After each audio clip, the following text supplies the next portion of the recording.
First, the highlight. Lagos State retired heads of service and permanent secretaries applaud Governor Sanwo-Olu's Onjeko initiative. EFCC vows broad-based holistic anti-graft war against people linked with any form of economic and financial crimes. On foreign scene, airstrike hits building next to Iranian embassy in Syria. And in sport, Nigerian international Bright Osai Samuel, two other Fenerbahce players to face panel over face-off with fans.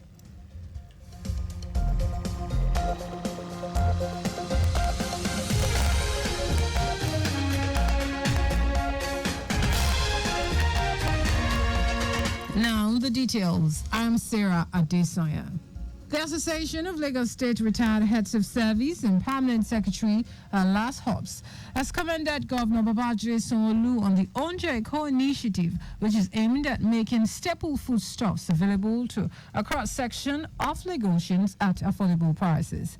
In a statement issued by the association's publicity secretary, Olishina Thorpe, President of Alasops, Nuruddin Ojara Adesanya, described the initiative as a step in the right direction, stressing that it has shown that the leadership of the state is quite interested in the welfare and well-being of Lagos residents. Ojara Adesanya also lauded the recent strides of the state government in fulfilling its campaign promises through the Themes Plus developmental agenda, especially the recently inauguration of the Lagos Red Line, which runs from Agbado to Do, while urging the governor and his team to remain focused and steadfast. He advised the present administration to fine-tune its strategies where gaps are noticed to ensure greater successes and achievement. Property owners and business entities in Lagos State have been encouraged to take advantage of a 15% discount on bills paid within 30 days of receiving the land use charge bill. This is after the state government, through the Ministry of Finance, announced the release of the 2024 land use charge bills to all resident and property owners in the state. The ministry said payment can be made through banks, electronic payment platforms, and USSD, while residents can visit any of the state government walk-in centers listed at the back of the bill for complaint.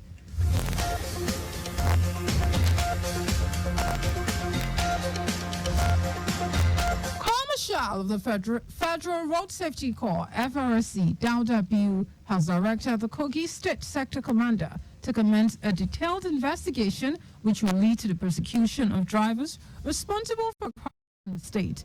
This was contained in a statement issued by the FRSC spokesperson, Jonas Agu, saying that the prosecution of the drivers will be carried out due to recent collaboration between the Corps, the Nigerian Bar Association, and the state judiciary.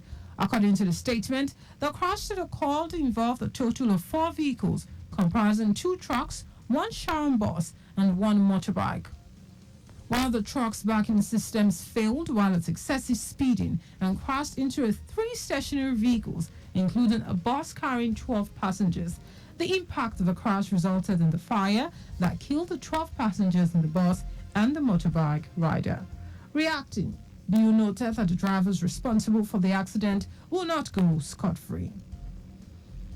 16 power plants are currently performing below capacity as the country grapples with the reality of grid collapses.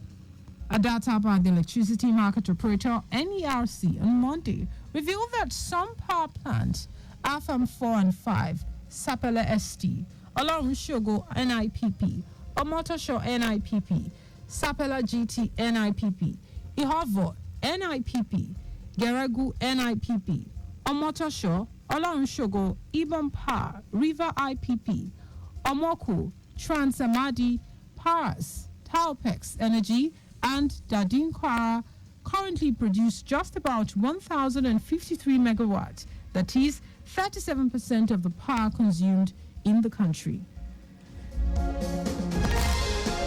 On the other hand, only 10 power plants classified as major, including the EGNI ST, Delta GS, Kanji Afam 6, Odukpani, Shiroro, Jeba, Okpai, Azura IPP, and Garegu currently generate 56%, about 3,398 megawatts of total power consumed.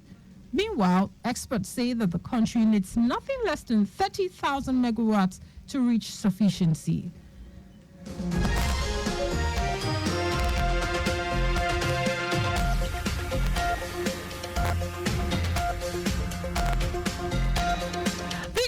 Financial Crimes Commission, EFCC, is assured of leading a broad-based and holistic anti-graft war that will not spare anyone linked with any form of economic and financial crimes.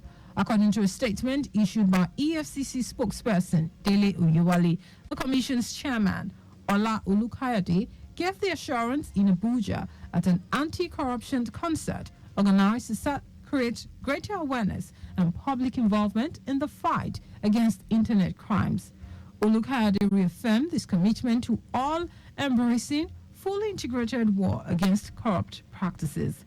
He cautioned youth against indulging in internet-related offenses, pointing out that the consequences of being convicted for such crimes are grave. Wife of the President, Oluremi Tinubu, has urged youth in the country to align with government programs and vision, saying this will enable them to maximize the various opportunities that are available. Speaking while receiving executives and members of the youth wing of the Christian Association of Nigeria, Yowican, Mrs. Tinubu urged the association and the church at large to preach the gospel of unity more. She shared some of the programs of her office through the Renewed Hope Initiative, RHI, which include Unity Fabric Competition with a 25 million naira prize money and every Oma Garden competition with a prize money of 20 million naira. Mrs. Tinubu also prayed for the guests and Nigerian youth in general. Earlier in his remarks, the national chairman of Yowican, Enwere Bello Sochiku, applauded the various initiatives and asked for Mrs. Tinubu's input on the proposed quarterly breakfast prayer meeting of both Christian and Muslim youth, as well as the proposed National Christian Youth Resource Center, which will include a skill acquisition center, amongst other facilities.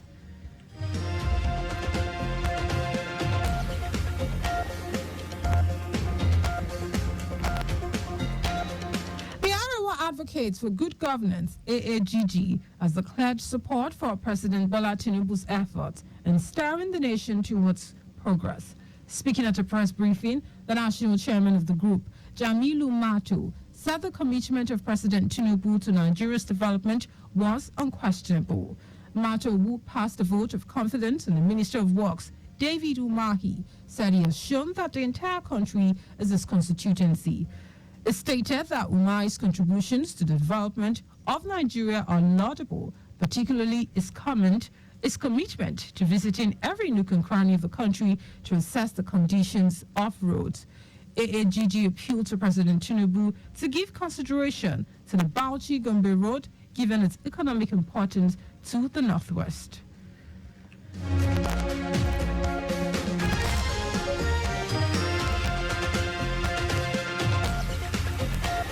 And in foreign news, a suspected Israeli strike has destroyed a building next door to the Iranian embassy in Syria's capital, Damascus. Pictures showed smoke and dust rising from the flattered multi-story structure located on the highway in the western Meze district. The state media reports did not mention any casualties, but a monitoring group said that 6 people were killed. There was no immediate comment from the Israeli military. The Syrian military said earlier that its air defense had intercepted hostile targets in the vicinity of Damascus. And in the sport, Nigerian international Bright Osai Samuel and 2 other Fenerbahce players will appear at a disciplinary hearing of the Turkish Football Federation TFF following a bust-up with Trabzonspor fans. Home supporters invaded the pitch at Trabzonspor Stadium after the final whistle of the Super League match on March 17 that Fenerbahce won 3-2. The attacks took place after the Fenerbahce players and coaching staff celebrated their victory. Goalkeeper Dominic Likovaci being punched in the face. Osai Samuel, 26, punched one of the supporters who ran onto the pitch with his face masked, with Dutch defender Jaden Osterwold accused of kicking the same supporter. The TFF also announced that a third player will also appear before the disciplinary body, along with 2 club employees for fighting. Trabzon's assistant coach will also appear before the disciplinary board. Meanwhile, FIFA President Gianni Infantino condemned the violence, saying it is absolutely unacceptable.